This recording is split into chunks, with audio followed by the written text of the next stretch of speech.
Did you know that around 48.6 million Americans are bullied in their workplace? Alarming, isn't it? And with 61% of workplace bullies being bosses, it's no wonder so many people feel more than just overworked. They feel overwhelmed. Does your workplace feel like a constant weight on your shoulders? Toxic work environments don't just drain your energy, they make you question your worth. The long hours, the unrealistic demands, and the impossible to please bosses, it all adds up. Suddenly, it's not just your job that's affected, it's your mental health, your self-esteem, and even your happiness. Sound familiar? Maybe you're losing sleep, constantly on edge, or struggling to focus because of the negativity around you. Maybe you feel undervalued or trapped in a cycle where no amount of effort seems to matter. Here's the truth. You don't have to stay stuck. Toxic workplaces are more common than you think. But there's a way out, and you're not alone. Today, we'll uncover what makes a workplace toxic, how to identify the red flags, and most importantly, how you can take back control of your well-being. Whether you're job hunting or trying to navigate a toxic culture where you work now, this video is here to help you survive, thrive, and reclaim your peace of mind. Let's do this together. The reality of toxic workplaces. Toxic workplaces are more than just a bad day at the office. They're silent productivity killers. According to a Gallup poll, 76% of employees in the US report experiencing burnout, and many link this to toxic environments. It's not just an American issue. Across Canada, India, and the UK, similar trends emerge. Toxic cultures affect mental health, relationships, and even physical well-being. But what does toxicity actually look like? And more importantly, how can you avoid it? Spotting toxic work culture. Before you join, prevention is better than cure, right? When job hunting, spotting red flags can save you from entering a toxic environment. Pay close attention during interviews. For instance, if a company brags about overwork or can't clearly define its values, this might signal deeper issues. Online reviews on sites like Glassdoor or LinkedIn are gold mines for insights. Look for patterns of high turnover or complaints about poor leadership. Here are 4 strategies to spot toxicity before it's too late. Research company. Reviews, platforms like Glassdoor can reveal employee satisfaction trends. Observe the interview atmosphere. Note how potential colleagues and interviewers behave. Are they tense, dismissive, or overly guarded? Ask direct questions. Inquire about employee turnover rates and company culture. Questions like, what values does the team prioritize, can be telling. Network. Connect with current or former employees for unfiltered insights. And trust your gut. If something feels off, like the office atmosphere is cold, or interviewers dodge questions, it's worth reconsidering. A little intuition can protect your peace. Recognizing a toxic work environment. When you're employed. So you're already in a job, but something feels wrong. How do you know if it's a toxic workplace? Common signs of a toxic work environment include micromanagement, managers who control every detail and trust no one, lack of boundaries, emails at midnight, calls on weekends, and no regard for your personal time. Culture of fear or gossip. Employees avoid speaking up or thrive on backstabbing. Disrespect. People's contributions are ignored, or worse, mocked. Non-inclusivity. Certain groups or individuals are consistently excluded. Unethical behavior. Actions that compromise values and standards. Cutthroat competition. Employees undermining each other to get ahead. Abuse. Verbal, physical, or emotional mistreatment. These behaviors aren't just frustrating. They're harmful. Studies have found that poor communication alone costs U.S. businesses over $37 billion annually. Recognizing these signs is the first step to taking action. The struggles of employees in toxic workplaces. The personal cost of toxic work environments is steep. Employees often describe feeling trapped, undervalued, or overburdened. Here's how toxicity affects individuals. Mental health decline. increased anxiety and depression, physical health issues, headaches, fatigue, and other stress-related symptoms, decreased productivity, lower efficiency and focus, eroded self-esteem, constant criticism makes you doubt your abilities, career stagnation. A toxic culture rarely fosters growth opportunities. Spending 8 hours a day in a place that drains you? It's no surprise toxic workplaces lead to burnout and high turnover rates. Strategies on to how to deal with toxic work environment. Here's the part you've been waiting for. How to handle toxicity when quitting isn't an option.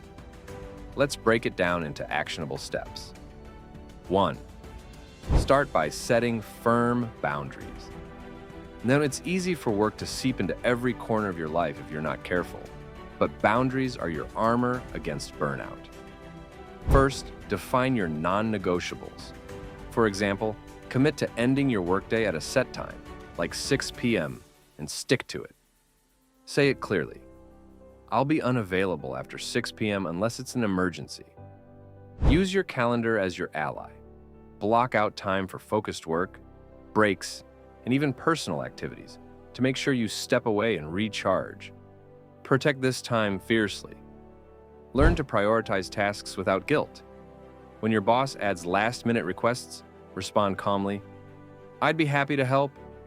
Can we prioritize this against my current workload? This sets expectations without confrontation. 2. Create a self-care routine. A toxic workplace can drain you emotionally and physically, which is why self-care isn't a luxury, it's a necessity. Start small. Dedicate 15 to 30 minutes each day to activities that relax you. It could be journaling, meditating, exercising, or even a simple walk outside. Journaling is especially effective. Write about your feelings, your day, and even your wins. It helps process emotions and brings clarity to recurring issues. Pair it with an existing habit, like journaling after dinner, to make it a consistent practice. And don't forget sleep. A regular bedtime can help you recover from the day's stress. If exercise feels daunting, gentle yoga or stretching can work wonders for your mood and resilience. 3. Engage in open communication. Speaking up in a toxic workplace can be intimidating, but it's a powerful way to reclaim control.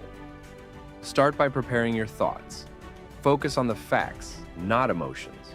For example, I've noticed that meetings often run late, which makes it hard for me to finish my tasks on time. Identify allies. If HR isn't an option, find colleagues who share your concerns. Strength in numbers can amplify your voice. Stay professional and solution-focused. Avoid sounding accusatory. Instead, propose constructive solutions. For example, could we discuss ways to improve time management? 4. Document everything. In toxic environments, documentation is your lifeline. If you ever need to escalate, having detailed records will make all the difference. Keep a journal of incidents, noting dates, times, and the context of events. Save problematic emails, messages, or other communications. Store these records securely, outside your work systems, like in a private notebook or encrypted cloud storage. Think of this as your safety net. It's tedious, yes, but invaluable if the situation worsens. You'll thank yourself later if you need this documentation to back up a claim or report. 5. Find your support system. Toxic workplaces can leave you feeling isolated, but you don't have to face it alone. Lean on people who uplift you. Whether it's friends, family, or online communities, share your experiences and seek advice. Consider a mentor or counselor. Mentors offer professional insights, while counselors provide tools to manage stress and build resilience. Explore employee assistance programs, EAPS. Many workplaces offer these confidential resources to help with mental health support. 6. Use the toxic experience as motivation. Every challenging experience teaches us something, and toxic workplaces are no exception. But let's be clear, this strategy is for when you've decided that the best option is to move on. It's about using this difficult chapter to build a brighter future. Start by reflecting on what you truly value in a job. Is it respect? Work-life balance? Career growth? Write these down. Having a clear vision of your priorities will help you identify roles and workplaces that align with your needs. Polish your resume and online profiles. Highlight your achievements and strengths, especially ones that showcase your ability to adapt and overcome challenges. This is the foundation for your next opportunity. Invest in your growth. Take online courses, attend workshops, or explore certifications that boost your skill set. Not only does this prepare you for new opportunities, but it also gives you a sense of control and progress. Consider a side hustle or passion project. Sometimes these can turn into full-time opportunities or simply help you rediscover joy in your work. Let this toxic experience be a reminder of what you don't want and a motivation to seek out a workplace that aligns with your values and aspirations. Dealing with a toxic workplace isn't easy, but every challenge is an opportunity to grow. It might push you to set clearer career goals or finally start that side hustle. Remember, no job is worth your health and happiness. Toxicity is temporary when you take proactive steps to protect your well-being. Let this experience be a stepping stone to something better. If you found this video helpful, don't forget to like, subscribe, and share with someone who might be dealing with a toxic work environment. Together, let's create workplaces where everyone can thrive.